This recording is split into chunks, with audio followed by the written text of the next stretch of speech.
Love Serye TV. Miserable proposal to my ex. Tunghayan na po natin ang ikasiyam na bahagi. Nasa elevator pa lamang kami nang sunggaban niya ulit ako ng halik. Tinugon ko naman iyon. Nakakapit ako sa braso niya para humingi ng suporta upang hindi matumba. Idinikit niya ako sa malamig na pader ng elevator at saka kinarga ako. Inilagay ang aking binti sa bewang niya at hinalikan ang aking leeg. Napaangat ang tingin ko dahil sa sensasyong bumabalot sa katawan ko. Namilog ang mata ko na makita ang CCTV sa gilid. Agad ko siyang naitulak dahil roon. What? Pagalit na sabi niya at akmang hahalikan uli ako nang ako na ang naglagay ng malaking distansya sa pagitan namin. May CCTV sa gilid. Teka, wala na bang kalasingan mo? Sabi ko. Hindi ako lasing. Nakatulog lang ako dahil sa nahihilo ako at pwede ko namang sabihan ng maintenance na i-delete ang footage dito. Sabi niya at hinapit uli ako sa bewang. Akmang hahalikan niya uli ako nang tumunog ang elevator. Hudyat na nandito na kami sa floor ng penthouse niya. Nauna itong lumabas saka ako nito hinila papasok sa penthouse. Na makapasok, agad niyan sinara ang pinto at saka ako tinulak at sinunggaban ng halik. Tinugon ko uli iyon. Inilagay ko ang kamay sa leeg nito at idinikit pa siya lalo sa akin. He bit my lower lip that gave an access to enter his tongue inside my mouth. Our tongue battled his kisses. Became rough. Kinarga ako nito at inilagay ko naman ang binti ko sa bewang niya. Dinala niya ako sa sofa at doon siya umupo habang ako naman ay nasa kandungan niya. I really thought you leave me, sabi niya habang hinahalikan ako sa leeg. Tinanggal nito ang suot kong business coat, saka sinunod ang puting polo na panloob. His left hand unclasped my brasier while his other hand slowly massaging my breast. Nang mawala ang saplot ko sa dibdib, agad niya ako hinalikan ng mapusok. Hindi ko mapigilang mapaungol sa sarap na dala ng pagmamasahe niya sa dibdib ko. I can't get enough of you, sabi nito. Bumaba ang halik niya sa leeg ko papunta sa aking dibdib. He sucked one of my nipples, my body arc from the pleasure it gives me. Napaungol ako and he sucked and licked a child. Nilubayan nito ang dibdib ko. Inalis niya ako sa pagkakakandong sa kanya at pinaupo ako sa sofa. Inalis niya ang suot kong miniskirt kasama ang aking underwear. Hinalikan nito ang puson ko. Tiningnan ko lamang siya habang ginagawa yon. Pinaglalandas niya ang kamay sa aking gitna na nagpadagdag ng bolta-boltahing sensasyon sa katawan ko. Baby, you're wet, he said huskily. Kinagat ko lamang ang labi ko nang ipasok niya ang isang daliri sa gitna ko. Hindi ko alam, nagawa na namin ito noon pero hanggang ngayon, iba pa rin ang hatid nito sa akin. Napaungol ulit ako nang ipasok niya ang isa niyang daliri. Dahan-dahan ang paglabas-masok nito hanggang sa bigla iyong bumilis. Sumabay din ang bewang ko sa pagtaas-baba. Napakuyom ko ang kamay na nasa sofa at pinigilang hindi muna labasan pero wala akong magawa. Daliri pa lang. Paano na lang kung ipinilig ko ang ulo dahil sa iniisip. Inangat ko ang tingin sa kanya. You're calm, that fast ha? Sabi niya. He smirked. Tumayo siya at hinubad ang suot na itim na coat at asul na long sleeve polo kasama ang necktie niya. He unbuckled his belt and unzipped his black pants.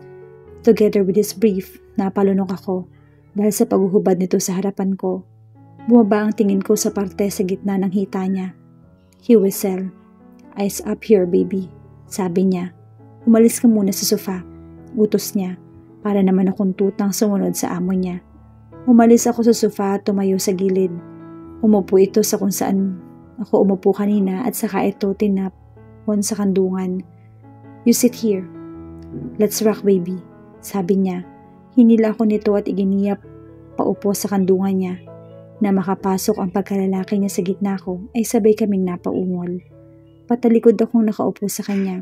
He spread my legs wide at tamang-tama naman ay kaharap namin ang isang life-size mirror sa harap. Kitang-kita ko kung paano maglabas-masok ang pagkalalaki niya sa akin. His both hands are massaging my breast. I moaned. Bumilis ang paglabas-masok niya sa akin at napapikit na lamang ako sa sarap na dala nito sa akin. Hinahalik-halikan nito ang leeg ko habang nakatitig ang mata nito sa akin na parang tinatansya ang magiging reaksyon ko sa ginagawa niya. I'm gonna come, Sabi ko at napahawak sa binti niya.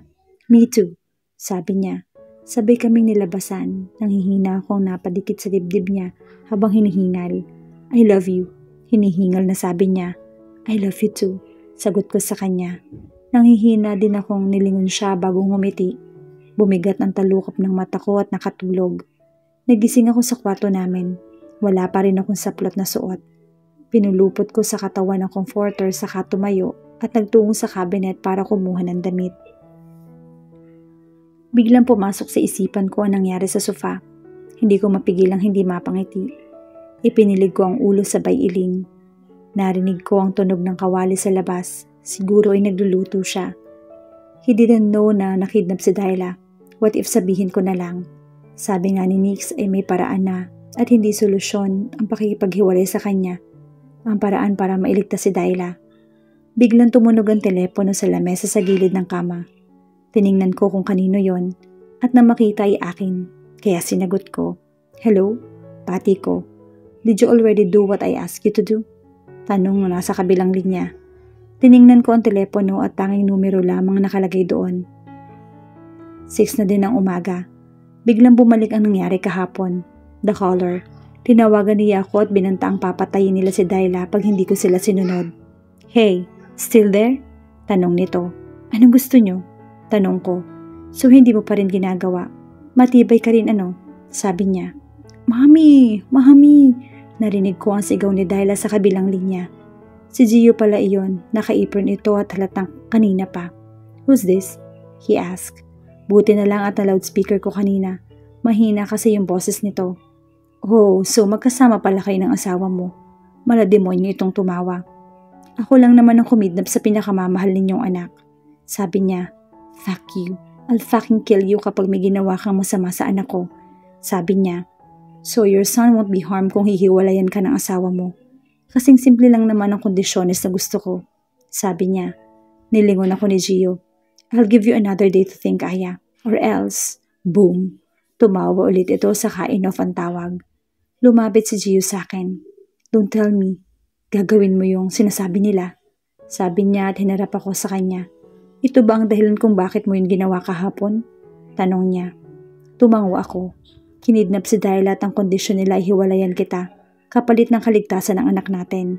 Sabi ko, "Wala ka bang tiwala sa akin?" Tanong niya. Yumuko ako dahil sa tanong na yon. May tiwala nga ba ako sa kanya? Hindi ko alam. "We'll save our son no matter what. Basta wag na wag mong gagawin yon." Sabi niya. "I will have a hard time finding you again. Promise me you will never leave me again. Please don't you ever leave me again. Ikamamatay ko kung wala kayo sa tabi ko." Sabi niya at mahigpit akong niyakap. "I love you, Aya. I love you so much kahit nung una pa lang tayo nagkita. I'm sorry kung naduwag man ako noon. Sorry kung pinili kong hiwalayan ka. Naramdaman ko ang paghalik nito sa ulo ko. I love you and I'll do everything for you to forgive me and accept me again. Just don't leave me like what you did yesterday." Sabi niya at mahigpit pa rin akong niyakap. Uminit ang gilid ng mata ko, hudyat na iiyak na ako. May pangangako ko ba kung napakakomplikado na relasyon namin? Nakaupo lamang ako sa sofa habang nag-iisip ng plano si Gio kung paano maililigtas ang anak namin. Kanina nang gumising ako mula sa pagkakatulog ulit, bigla ako naduwal na ewan. Nakaramdam din ako ng hilo at palaging mainit yung ulo ko pagdating kay Gio. Nakakapag-isip-isip na rin. I decided not to leave him behind, but doesn't mean I already forgive him. Even if he kneeled down a couple of times, I just can't forgive him. I already called my friends na tutulong sila sa pagliligtas namin mamaya kay Dayla.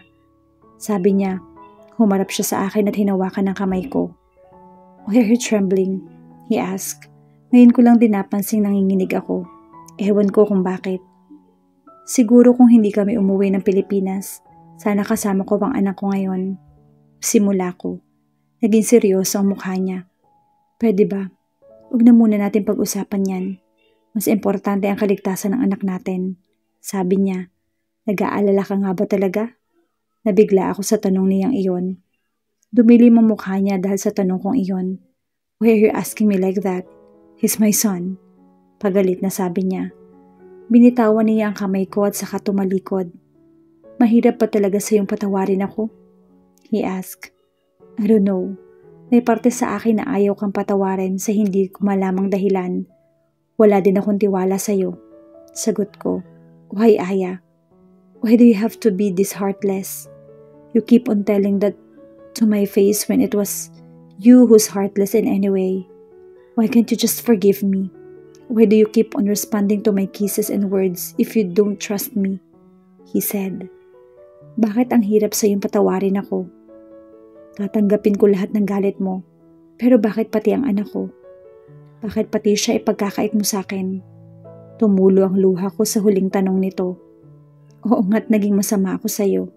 Sinaktan kita at pinahirapan. Pero tinanong mo man lang ba ako kung okay lang din ba sa akin yon? Tanong niya ulit. Pagal itong tumawa. Pero kita ko ang lungkot sa mga mata nito. Namumula ang mata niya. Hudyat na iiyak na. Tatanungin kita sa huling pagkakataon. Gusto mo ba talaga ako makasama? Yumuko ako. Pinigilan ko ang sariling sagutin ang tanong niya dahil baka magsisi lamang ako sa isasagot ko. I'll prepare the annulment papers next week. But before that, let's save our son's life first. Sabi niya. Agad na napaangat ang tingin ko sa kanya. Malamig ako nitong tiningnan. Parang pinipiga yung puso ko. Hindi ko na alam. Bakit? Anong problema sa akin? Nagiging madalas na ang pagiging mairitahin ko at mood swing. Madali lang din akong mainis. Iniwan ako nito sa sofa nang nakatunganga lang. Naguguluhan na ako. Bakit ako ang laging nagiging ganito? May sakit ba ako sa pag-iisip? Hindi naman ako ganito noon. Tumayo ako sa sofa at sinundan siya. Pero agad ding napahinto na makaramdam ng hilo. Gio, yun lang ang huling nasabi ko bago dumiliw ang paningin ko at napahiga sa sahig. Umalis ako sa may sala nang hindi makatanggap ng sagot mula sa kanya. Maybe she loves someone else. That's why it isn't easy for her to forgive me. Nasa pinto na ako nang bigla ako nitong tawagin. Gio. Tawag niya sa akin pero agad ding napatigil nang bigla itong nahimatay. Mabilis akong tumakbo sa pwesto niya at sinalo siya bago pa mabagok ang ulo nito sa sahig. Aya! Tawag ko habang tinatakpik ng mahina ang pisngi nito. Damn, she's not responding. Kinarga ko siya at agad na lumabas ng penthouse. Sumakay ako sa elevator at pinindot ang ground floor. Na makaabot doon, halos takbuhin ko ang exit ng hotel para lang makapara ng taxi. Napansin ko din ang dugo sa gitnang bahagi ng parte ng binti niya. Pinaupo ko sa upuan si Aya para ayusin ang suot niyang bestida. Manong, sa ospital po tayo. Sabi ko, nagbigay na ako agad ng bill para hindi ko makalimutan mamaya. Binilisan naman ng manong driver ang sasakyan nito. Nang makaabot sa ospital, agad kong binuksan ang pinto at kinarga ulit si Aya papasok doon. Nurse, I need help. My wife please, she's bleeding. Sabi ko. Agad naman silang kumuha ng stretcher at sinakay si Aya doon. Hinarang ako ng isang nurse at pinaghintay sa gilid. Sinek lamang siya ng doktor at saka na siya pinalipat sa private room niya. Nasa room 508 po ang asawa niyo. Sir, sabi nung nurse na tumulong sa akin kanina. Agad ako nagtungo doon at pumasok sa kwarto. Nakahiga na ito at natutulog. Biglang bumukas ang pinto at pumasok ang doktor na nag-obserba sa kanya kanina. Are you the husband? Tanong niya. Yes, Doc. What happened to my wife? Is she okay, Doc? Tanong ko.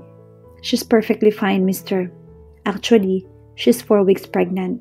Congratulations. Masayang sabi ng doktor. Agad akong nakaramdam ng saya. I swear, I won't let you leave me. Ngayon pa may pangalawang anak na tayo. Hinawakan ko ang kamay niya at hinaplos ang ulo nito. But I have to tell you this, mister.